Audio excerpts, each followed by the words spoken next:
So Medigadda నుంచే అస్సలు సమస్య, అసలు కిరికిరి అనేది స్టార్ట్ అయింది. ఎందుకంటే మేడిగడ్డ కాళేశ్వరం ప్రాజెక్ట్ అసలు ఎందుకు మారింది, ఏంటి, ఇలాంటి కొన్ని క్వశ్చన్స్ అయితే రేజ్ అవుతున్నాయి.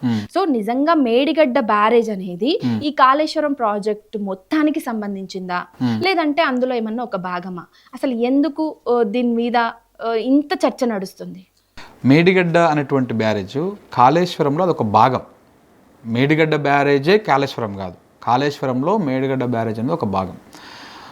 అది అంటే ఇది క్లారిటీగా అర్థం కావాలంటే అసలు కాళేశ్వరం అంటే ఏంటి, కాళేశ్వరాన్ని మనం ఎన్ని విధాలుగా చూడవచ్చు, అది ఒకసారి మనము చర్చించుకోవాల్సినటువంటి అవసరం ఉంటుంది.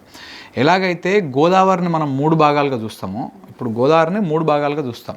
ఒకటి ఎగువ గోదావరి, మధ్య గోదావరి, దిగువ గోదావరి. ఎస్ఆర్ఎస్పి పై భాగం ఉన్నది మొత్తం ఎగువ గోదావరి. ఎస్ఆర్ఎస్పి కానుంచి మేడిగడ్డ పై భాగం దాకా ఉన్నది మొత్తం మధ్య గోదావరి.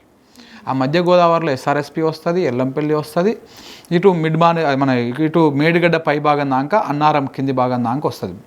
ఇది మధ్య గోదావరి.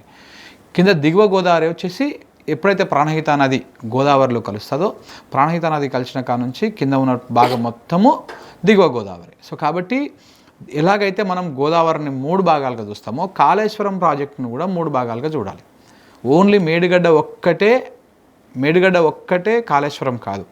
కాళేశ్వరంలో మేడిగడ్డ అనేది ఫస్ట్, అంటే స్టార్టింగ్ పాయింట్ ఉంటుంది కదా దేనికైనా, అలా స్టార్టింగ్ పాయింట్ అనమాట. ఇది మేడిగడ్డ అనేది స్టార్టింగ్ పాయింట్. బట్ కానీ కాళేశ్వరాన్ని 3 భాగాలుగా చూడాలన్నాం కదా. మేడిగడ్డ లేకపోతే కాళేశ్వరంలో నీళ్లు రావు అనేటువంటి అపవాదు చాలా చర్చ అవుతూ ఉంది. సో అసలు స్టార్టింగ్లోనే ప్రాబ్లం ఉంది కాబట్టి మొత్తానికి అది అవుతుంది కదా అనేటువంటి చర్చ ఉంటుంది. అయితే దీన్ని 3 భాగాలుగా చూడాలి కాళేశ్వరం ప్రాజెక్టును కూడా. ఎట్లా అంటే మనము ఎస్ఆర్ఎస్పి నుంచి ఒక పార్ట్గా, ఎల్లంపల్లి నుంచి ఒక పార్ట్గా, మేడిగడ్డ నుంచి ఒక పార్ట్గా, మొత్తం ఇట్లా 3 భాగాలుగా చూడాలి. అంటే ఇప్పుడు మీకు గోదావరిని మనం ఒకసారి పరిశీలిస్తే మేడిగడ్డ కా నుంచి ఎల్లంపల్లి దాకా ఈ దాదాపు ఒక 100 కిలోమీటర్ల పొడవున ఎక్కడ కూడా ఆయకట్టు ఉండదు. మిడ్ మానేర్ కా నుంచే ఆయకట్టు స్టార్ట్ అవుతుంది. కరెక్ట్గా మిడ్ మానేర్ నుంచే స్టార్ట్ అవుతుంది. అందుకని మనము మిడ్ మానేర్కు నీళ్లు రావడం ఫస్ట్ టాస్క్. మిడ్ మానేర్కు నీళ్ళు వచ్చినట్టు ఇంకా నుంచి మొత్తము రకరకాల ఇటు కింద లోయర్ మానేర్కి కానీ, లేదనుకుంటే పైనటువంటి అనంతగిరికి కానీ, రంగనాయక సాగర్ కానీ, మల్లన్న సాగర్ కానీ, ఆ నుంచి కొండ పోచమ్మ కానీ, మన రేవంత్ రెడ్డి గారు ఒకటి శంకుస్థాపన చేసిరా భువనగిరి దగ్గరికి పోయి గంధమల్ల అని చెప్పి ఆడికి పోవాలన్నా, బస్వాపూర్ పోవాలన్నా ఇవన్నీ కూడా అక్కడి నుంచే వస్తాయి. సో కాబట్టి మనము కాళేశ్వరం ప్రాజెక్ట్ని 3 భాగాలుగా చూడాలి. ఒకటి ఎస్ఆర్ఎస్పి నుంచి నీళ్లు తీసుకొని మిడ్ మానేర్ నింపుకోవడం. అది ఎప్పుడు సాధ్యమవుతుంది? వర్షాలు బాగా వచ్చినాయి అనుకో, మంచి వర్షాలు వచ్చినాయి అనుకో, ఎగువ గోదావరిలో నీళ్ళు మంచిగా పుష్కలంగా ఉన్నాయనుకో, అప్పుడు ఎస్ఆర్ఎస్పి నింతది. ఎస్ఆర్ఎస్పి నుండి ఎస్ఆర్ఎస్పి వరద కాలువ ద్వారా మిడ్ మానేర్లకు నీళ్ళు వస్తాయి, కాకతీయ కెనాల్ ద్వారా లోయర్ మానేర్లకు నీళ్ళు పోతాయి. సో అట్లా మిడ్ మానేరు వరద కాలువ ద్వారా మిడ్ మానేరు నింపుకొని మిడ్ మానేరు నుంచి మళ్ళీ యాస్టీస్గా కాళేశ్వరం ప్రాజెక్ట్ అంతా కూడా యూజ్ చేస్తాం. సో ఇది వర్షాలు బాగా అత్యధికంగా వచ్చినప్పుడు ఎస్ఆర్ఎస్పి నిండినప్పుడు. ఎస్ఆర్ఎస్పి కనుక నిండలేదు, ఎస్ఆర్ఎస్పి నిండినంత వర్షాలు రాలేదు, ఎగువ గోదావరిలో పెద్దగా మనకు వర్షాలు లేవు కాబట్టి నీళ్ళు రాలేదు. ఇప్పుడు మధ్య గోదావరిలో ఎల్లంపల్లి ఉన్నది. ఎల్లంపల్లి పై భాగంలో అంటే కడెం ప్రాజెక్టు ఉంటుంది. ఆ కడెం ప్రాజెక్టులో నీళ్ళుండి, లేకపోతే ఆ ప్రాంతంలో బాగా వర్షాలు పడి ఎల్లంపల్లిలో వాటర్ అవైలబిలిటీ మనకు దొరికితే ఎల్లంపల్లి నుంచే నీళ్ళు ఎత్తిపోసుకుంటాం. సో ఇంకా కింద ఉన్నటువంటి ఈ 3 బరాజులను మనం వాడం, ఏదైతే ఆ సుందిల్ల కానీ, అన్నారం కానీ, మేడిగడ్డ కానీ.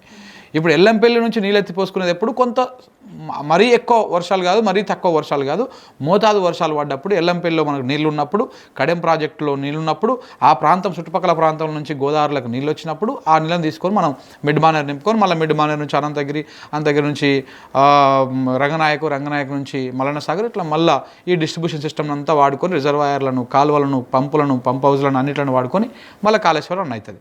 ఇది రెండవది. ఇంకా మూడవ దానికి ఆడుకోతే ఇప్పుడు మనం చెప్పుకున్నటువంటి, మీరు అడిగినటువంటి మేడిగడ్డ ఎప్పుడు యూజ్ చేస్తాం? మనకు నీళ్లు లేనప్పుడు, పైన గోదావరిలో నీళ్లు రానప్పుడు, మధ్య గోదావరిలో కూడా నీళ్ళు లేనప్పుడు, అప్పుడు మనము మేడిగడ్డని యూజ్ చేస్తాం. దేనికోసం? ప్రాణహిత నది వచ్చి గోదావరిలో కలిసిన తర్వాత దాదాపు ఒక 18 కిలోమీటర్ల కిందకు పోయినాక మేడిగడ్డ బ్యారేజ్ ఉంటుంది. 18 కిలోమీటర్ కిందకు పోయిన తర్వాత అక్కడ బ్యారేజ్ కట్టారు కాబట్టి దాన్ని ప్రాణహిత నీళ్ళని వాడుకోవడం కోసం మనం మేడిగడ్డ బ్యారేజ్ని వాడతాం. సో మేడిగడ్డ బ్యారేజ్ని ఈ రకంగా వాడొచ్చు. మీరు ఇప్పుడు చాలా వరకు చర్చ నడుస్తూ ఉంది, అది 2 పియర్స్ కుంగిపోయినాయి కాబట్టి మొత్తానికి ఫెయిల్ అయిపోయింది అనేటువంటి చర్చ. కానీ దట్స్ కంప్లీట్లీ రాంగ్. మేడిగడ్డ అనేది ఈ ప్రాజెక్టులో, ఈ బహుళ సార్థక ప్రాజెక్టులో అదొక పార్ట్ మాత్రమే. ఇఫ్ అది డ్యామేజ్ అయ్యింది కదా, ఇప్పుడు డ్యామేజ్ అయితే ఆ పైనటువంటి వాటన్నిటిని కూడా వాడుకోవచ్చు. ఇంకొక విషయం ఏంటంటే, అసలు జనాలకి రేవంత్ రెడ్డి గారు ఆలోచిస్తలేరు, ఇరిగేషన్ శాఖ మంత్రి ఆలోచిస్తలేరు, ఎందుకంటే దాని మీద ఒక రాజకీయం అనేటువంటి దాంట్లో ఉన్నారు. కానీ మేడిగడ్డని అలా ఉంచి కూడా అక్కడ నుంచి మనం రోజుకు ఒక టీఎంసీ వాటర్ ఎత్తిపోసుకోవచ్చు. అది రిపేర్ చేయకుండా కూడా ఎత్తిపోసుకోవచ్చు. ఇదే విషయాన్ని వి ప్రకాష్ గారు మన ఇంటర్వ్యూలో చాలాసార్లు చెప్పారు మనతో మాట్లాడుతూ. సో ఇట్లా అది ఒక భాగం మాత్రమే, ప్రాణహిత నీళ్ళను వాడుకోవడం కోసం అన్నటువంటిది మాత్రమే మేడిగడ్డ.